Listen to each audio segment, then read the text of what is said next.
Editor Chloe here. Just popping on here to let y'all know that this video was intended to be published the week of August 6th, before the D-Day A videos of the past 3 weeks came out. Please excuse all references to the video being filmed during the week of August 6th.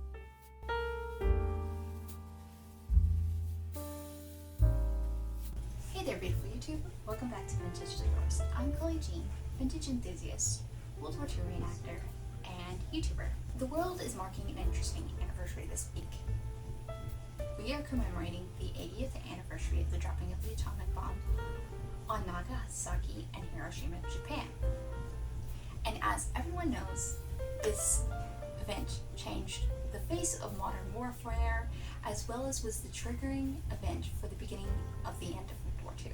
Here in America, we do a great job of focusing on the grand picture of World War II and all of the events. But as you well know, here on this channel, I want to focus on the nitty-gritty details of the people who were involved in those grand picture events. So I have chosen to mark this anniversary by digging into the life of perhaps one of the most famous airmen involved in the atomic bomb project. He was the pilot of the famous Enola Gay, yes, the one and only Paul W. Tibbets Jr. Paul W. Tibbets Jr. was born to the now famous Enola Gay and Paul W.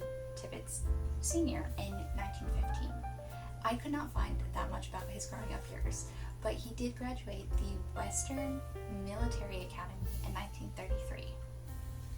He joined the Army Air Corps in 1937, and by the end of 1938 had finished flight school at Kelly Field, Texas.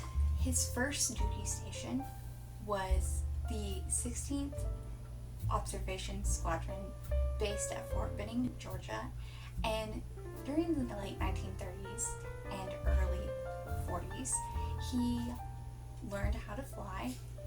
He had anti-sub patrol at Fort Bragg, South Carolina, and moved to Florida when he was assigned to MacDill Field.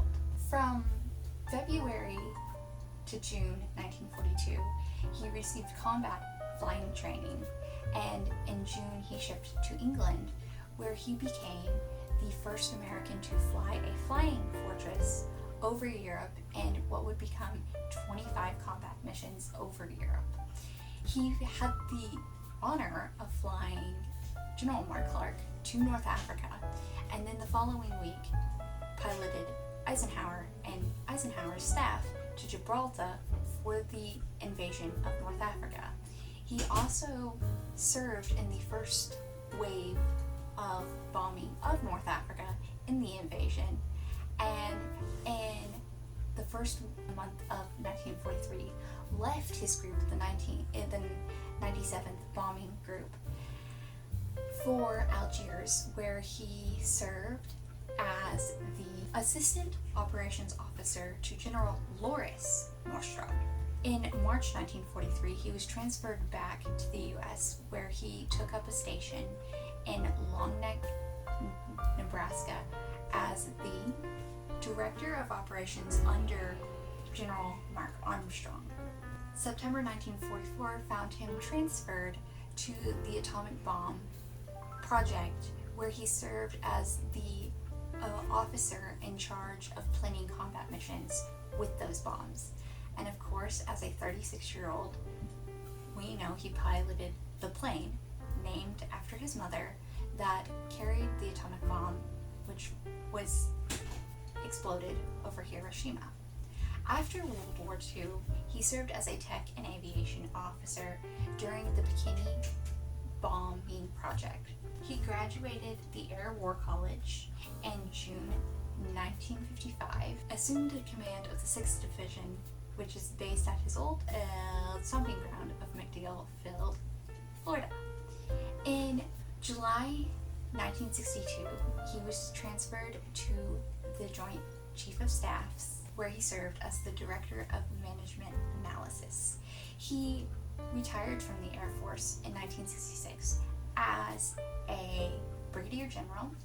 He served in several aviation jobs until he formally retired. Paul W. Tibbets Jr. had 3 sons and passed away at age 92 on November 1st, 2007, after suffering several minor strokes and heart attacks. I know that it's not everyone's cup of tea, but I hope you enjoyed me blabbing about this somewhat obscure World War II soldier. But thank you for sitting through it. It means the absolute world, and thank you for helping me mark this significant anniversary. For everybody who stopped by, thank you. It truly means a lot, and I'll see all of y'all in my next video, which will be a fun one. Bye!